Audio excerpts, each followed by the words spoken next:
There's tons of research on the importance of quality when you're consuming red meat. So you can't, if you ever saw the documentary Forks Over Knives, or if you've read any of the vegetarian or vegan movement books, the China Study, or if you've ever watched any kind of material put out about kind of meat being bad, you will look very closely, and what they're doing is they're comparing conventionally raised animals that are eating corn and soy and fed antibiotics, being raised knee deep in their own manure. They're comparing that to a vegetarian diet.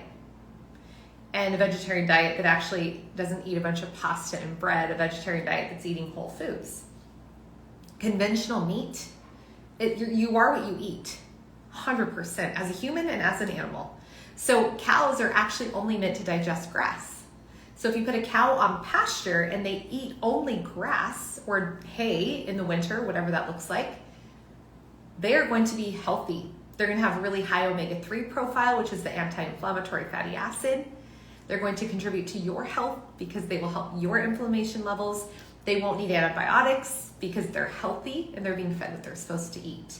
And so grass-fed, pasture-raised, organically raised, humanely raised animals are incredibly healthy for you. Now, can you have too much protein? 100%. What happens, and where this becomes dangerous, is too much protein. If your body is out of balance, too much protein can actually turn into glucose in the body.